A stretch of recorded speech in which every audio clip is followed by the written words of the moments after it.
Welcome back to Collider's studio here at New York Comic Con. I'm here with Michael and Cody to talk about NCIS, Tony and Ziva. Oh, here we are.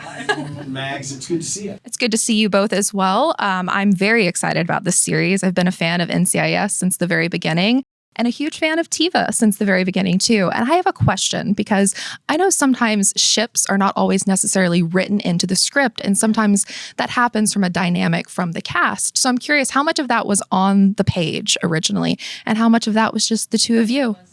I don't think. There was always like unfulfilled sexual tension, right? Sorry. Do you like revving? That would be useful. So your question was about unfulfilled sexual tension? Wait, that's not true. No, that was my answer. When we did our screen test together, I think that the reason that I was reading with the lovely Ms. De Pablo was because there was going to be this friction between the characters. It's deadly for it to pay off. And in fact, for the 8 seasons we were together, it was always a tease. And so there was always this sort of, did something happen off camera? There was this undertone of unsaid feelings, like unspoken feelings between them. So I think what the fans really saw was this, we played the subtext of all scenes. So it was, they weren't very clear. Subtext is an interesting thing, Maggie. Yeah, It's very because I am. But what they saw was real. That's what I'm trying to say. It's Yeah. not like, oh, it wasn't real. Like it was all in somebody.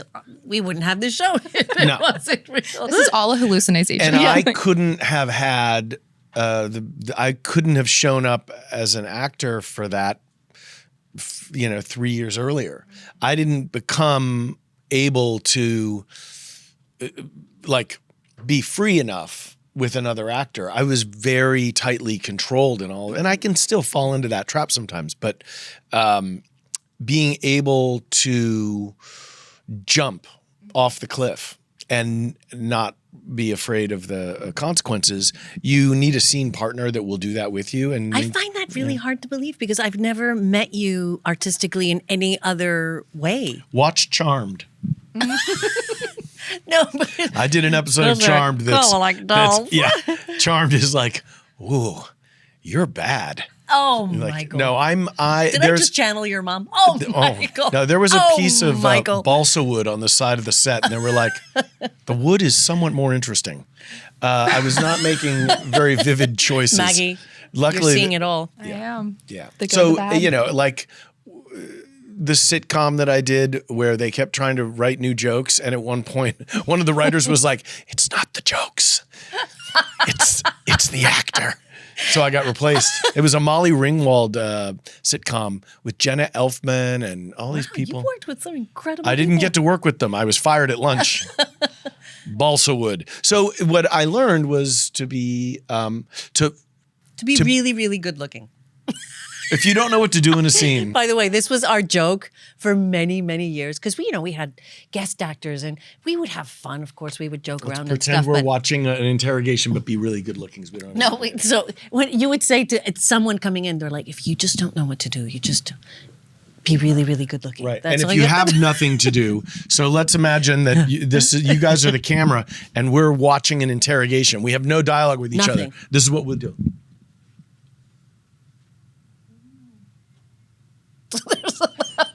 It's working. It's working. There's a lot of posing. Yeah, it's pretty good. It's pretty pretty fun. good. And also, you can crack each other up because you'll catch Also, the other yeah. person. You get she'll catch me doing that, and she's like, "So good What are looking." you doing? I'm So like, good. you're so good looking right now. You got to be able to give people shit. Anyway, hi Maggie. Hello. We won't do that to you. We are working with Okay. you in a very I professional way. appreciate it. But when you jump off the cliff together in an acting way, it's really exciting when you find somebody like we were talking about Matt Who can Jones. be your silly? Who can be your silly? Matt Jones was he played Dornigat on the show. Every bit matched the energy, came in and was like, oh my God, thank God we're going to have fun. I love that. Well, in talking about the relationship and the payoff of the relationship, I love that this series makes it hard won, that we don't get to see them like happily together at the beginning. We get this kind of back and forth. We see the past and the present. How afraid were you of how fans were going to react to kind of seeing the tension between them back again and not immediately getting them in a like happy relationship? Well, They were never in a relationship, so I think it would have been jarring to like find them in an elevator going like, I love you. Or just to find them like, like Mike and Carol Brady with a bunch of kids and like, reading to each other in bed. What are you reading? Jonathan Livingston Seagull. What are you reading? Like, it's like, wait, we missed the whole part. Part of the presentation of the 10 episodes, which, confusing as it might have been for some people, is a non-linear exploration of everything that sort of we missed. So there's flashbacks and flash forwards, and then we're weaving the plot around, but we're telling everybody what happened. Yes. There are many years that... Oh, yes. There Show were many business. years that you didn't see these characters together. So you had to give them a little bit of a backstory and what happened during that time. And so we try to answer a lot of it, and then we try to give them a little payoff, don't we? We do. We Can do. you make sure you keep the microphone? Oh, yeah, sure. I'll just do it. Just because the sound guy's trying to text, and he keeps having to adjust the sound volume. And he's trying to also play a game on his phone. So, like, don't... You're interrupting his thing. His flow. When His flow. I worked on this soap opera. It was my first job, and Tommy Shepard, if you're out there, Tommy, was hilarious because he would be at the pedestal camera and he would toggle back and forth between what the image was that he was lining up the shot and the Mets game on Channel 9, and you could hear the bleed coming through his headphones. He'd be like, "Rizzuto over the first, looks like a double play," and I'm like, "Tommy, we're rolling." Like we're shooting over here. Soaps. Anyway. Love a good soap. Something else I love about this series is the focus on mental health. I love that everybody's in therapy. I love that, Tali gets that, Ziva, Tony. How did that Tony's just beginning. He's just beginning. He's just getting there. His therapy journey. But how did kind of that come to be and as a main focus for this series? Because I love it. I think that it's not something that's necessarily been done so much in NCIS, and everybody needs therapy on that show. Jamie Lee Curtis played, remember? Everybody. Did you hear the last Oh, yes. statement? Oh, yes. Everybody needs therapy But on Jamie that show. Lee Curtis came on and she was, remember, she Yes. was the head shrinker or whatever, the mind game. The Harmon had mentalist. the mentalist, right?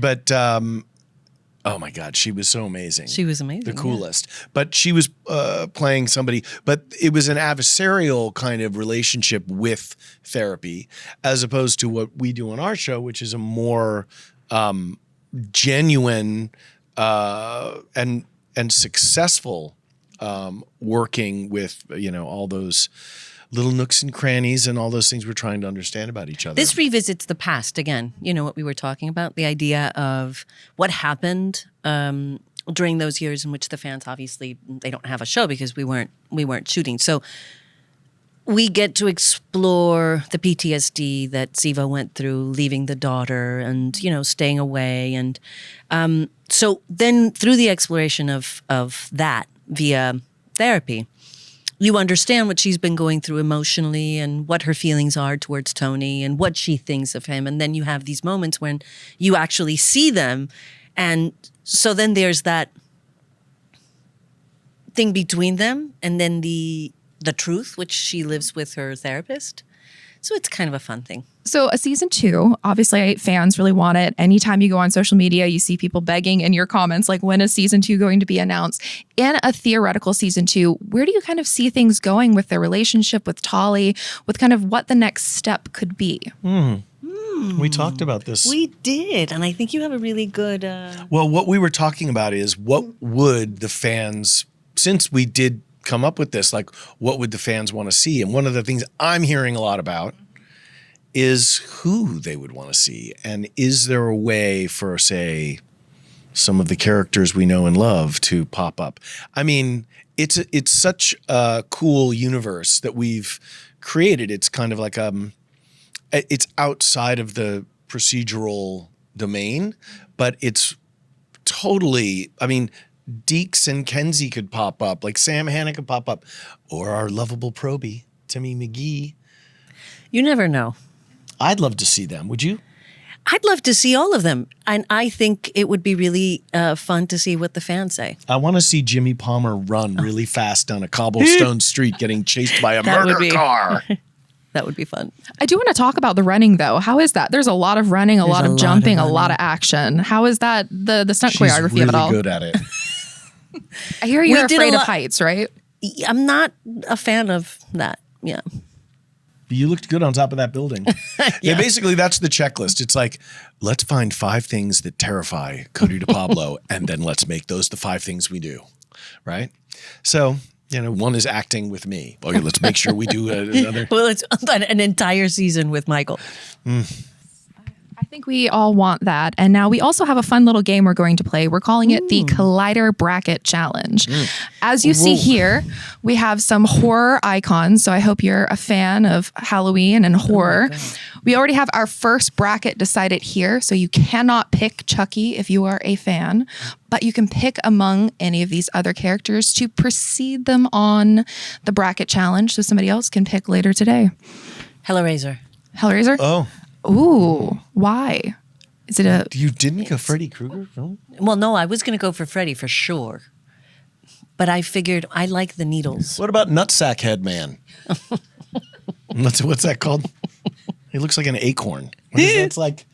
It's like a bag of testicles. That is not what you said. What is that? You will have to let the strangers guys know. That is a canvas bag of something or others. It looks a little bit like a round chicken wing. Is that the girl at the top who walks around in a dirty dress? No. Is that the girl that on the TV screen? Is that the girl? I think so, yeah. Yeah. The rings. Yeah. I can't watch any of the. I've never seen any horror movie. I never got that movie. I never understood that movie. I haven't seen it. There's no understanding it. It's just there to scare the hell out But of you. it doesn't. It's just something that walks and goes. I'm like, what? I don't get it. What about The Exorcist? Oh, don't get up. Don't. No? Never. When the head spins around? Off. Turn it off. Nope. We just were watching this Instagram video, thing. it's so good. I'll put it on my Instagram. So Oh if my you want to God, see it, it's I'll so good. retweet it in the Instagram. And it's this Oh my God. journalist. It's a TV reporter walking through a haunted house doing like the Halloween like beat for channel. She can't do it. She can't do it. She can't walk through the haunted house. She goes, no! It's the funniest thing. I think it was for the Ellen DeGeneres show. Oh. And so it was like a little clip, and apparently it was so funny that then, of course, it hit it hit our feed. You make me laugh so much that my head turns like orange. But I played it for Michael, and I knew it. Last night, I was like, what can I send Michael? I was like, oh, I'm going to send him this. And he, of course, didn't see it. Nope. But then today, I was like, did you get that little thing I sent you? He's like, no. So I was like, oh, God, Michael. So I grab it, and I put it on. I don't want to and laugh he this started much. dying laughing. Because it's the funniest like thing in the Double world. Rainbow meets Honey Badger. Honey You Badger. said. Just really good. Interesting. Do you know Honey Badger? I do. Yeah, Honey Badger. Don't care. He doesn't care, no. So hopefully we'll have Tony and Ziva, watching some horror movies in season 2. Okay, so you want Hellraiser. Hellraiser. Let's go. Let's go for the Needlehead. Would one of you like to do the honor of moving it? It's a little sticky, but moving it up. Michael. He loves Michael? that. Hold my Hold my phone. Hold my phone. Don't go for the one at the bottom, though. Is this the guy? The one with the needles. It's a little sticky. This is my gum. The gum on the bottom of your shoe. He's the winner. No. Oh, sorry. Michael! Oh, no. What do we do? Where do I go? Here? Right here. Or here? Yep. He's moved forward. No Freddy. Congratulations. Sorry, Freddie. And Jason. Yeah. See, I know Oh, who they Jason's are. I just keep there? watching Yeah, it. Jason is there. Oh, man, I missed him. How could I? Anyway, I did. Well, thank you both for participating in Collider's inaugural Best of the Horror Villains of All Time.